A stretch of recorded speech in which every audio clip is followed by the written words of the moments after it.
When you think about the ideal coaching model, things have certainly changed here in the last couple years. Coaching has grown. The field of coaching has grown. Managers' willingness to coach has grown. I would even say employees' acceptance of coaching has grown. So what's the ideal solution? And there are certainly tons of models out there. Now we're going to walk you through a 3-attribute coaching model that is so simple. It actually makes life easier for the leader, the employee, and the organization. So when you think about the ideal coaching model, it's an integrated approach. First, what does the employee want? Second, what does management expect? And 3, true teamwork sharing. It's a collaborative approach. Now, let me explain. So often, we try to motivate, we try to coach based on organizational imperatives. Let me give you one of the most fundamental mistakes. We have a good salesperson. What do? We want to make he or she a sales director or a sales leader or a sales manager. Yet, what if that's not what the employee wants? So often we promote or we throw money at people, never knowing what their goals are, what motivates them. And let me share this. Some people don't even know what motivates them. Let me give you another example. There was an organization that we worked with in manufacturing, and we found out 2 years after we started working with them that the management team, very well-intentioned, it should be pointed out again, very well-intentioned, really promoted people from within. Very strong attribute of the organization. We found out almost 50%, just under 50% of the people said 2 years later, they did not want to be promoted into management positions.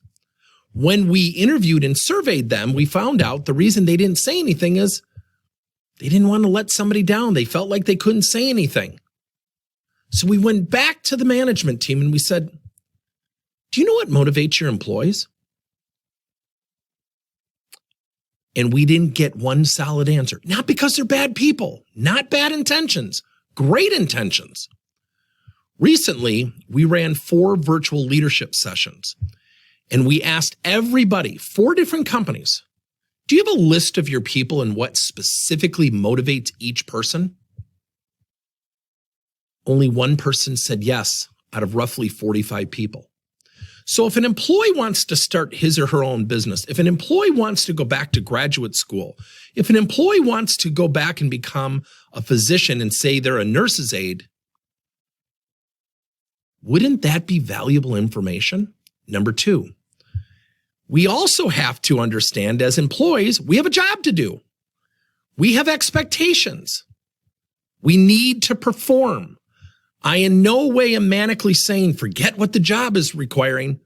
Just coach your employees on what they want. I'm not suggesting that. I'm suggesting a collaborative approach.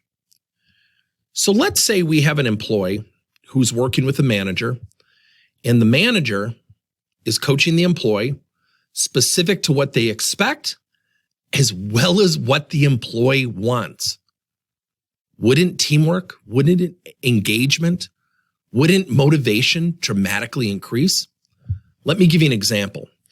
We were talking to a manager of one of our companies, and I had the privilege of coaching one of his employees, and the employee does not have a degree. And I finally said, what do you really want? Well, I don't know if the company will promote me because I don't have a college degree. And I said, wait. That's not what I asked you. What I asked you was, what do you want? Well, I don't know if I'm the type of person they'd want to promote. Whoa, back up. That's not what I asked you. Do not mention the company again. And I know this gentleman really well. He said, okay. I said, what do you want? He said, I've always wanted to have my own team. I've always been fascinated by leadership. I said, tell me more. Within about 4 paragraphs, this guy's energy went up about 30%. And he's a pretty laid back guy. And I said, what books have you read? Oh, has he read a lot of leadership books? And we were on a Zoom call and I smiled. He goes, what are you smiling at? I said, do you not get it? He said, what are you talking about? I said, that's what you need to do. He said, I don't have a degree. I said, so what? Why are you under the impression that you have to have a degree? He said, my last 2 times inside this company, I was turned down and I was told I didn't have a degree. I said, then why are you still at the company? He looked at me shocked. Highly loyal person. He said, well, I've always been a loyal person. I said, well, let me lead you with a thought. And I want to lead with this thought, and I want you to just think about it, and I don't want you to respond. I want you to give yourself a couple minutes. He said, okay. I said, do you think you've been loyal at the expense of you? He's ready to talk, and I said, give it a second. Because I knew he was emotionally going to answer. Within about 2 minutes, he said, yeah, I have. I said, look, I think the company you're working for is a good company. They're not wrong for requiring a degree. It's just not suiting you. So you have to do something that suits you. So we ended up crafting a conversation, went to his boss, and he said, I just want a yes or no response. Can I get promoted without a degree? He said, absolutely you can. He said, why did you think that? He said, well, the last 2 times I went up for jobs, I was told because I didn't have a degree. He goes, that is not a part of our requirements here. Who told you that?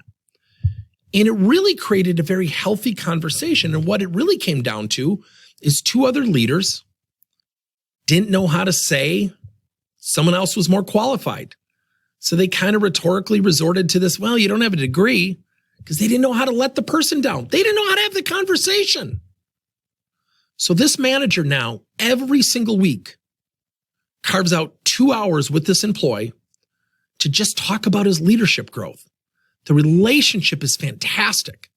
So when you're coaching people, and let's say you have somebody who's an accountant and they want to start their own company, the manager of an accountant is going to focus on what? Accounting. Numbers, facts, figures, right? What if that manager sat down with that employee and said, you know what, Jane, when you're going through the accounting work for the company, and you think about starting your own company because that's one of your goals, how do you think this will help you versus traditional entrepreneurs? Now, this is actually a real world situation. This person said, well, actually, I think my financials will probably be in better order. And the manager said, well, what do you think that'll do for the bank relationship? She said, well, it'll strengthen it. He said, do you know how many entrepreneurs get themselves in trouble because they go to a bank when they need a bank, but their financials aren't in order? Do you know you're actually going to be ahead? And the relationship strengthened. These things do not have to be mutually exclusive from one another. When we are coaching people, find out their goals, find out what motivates them, and you can do something called double-based coaching. So Jane, when you think about getting that accounting certification, how do you think that's going to help the company, your job, and more importantly, specific to your goal of having your own company someday? When we become gifted at questions and conversations, you can coach using this integrated approach and collaborative approach so everybody gets what they want. Now, let's say someday that employee quits and the manager celebrates it. Don't you think that manager's ability to recruit just became a lot easier?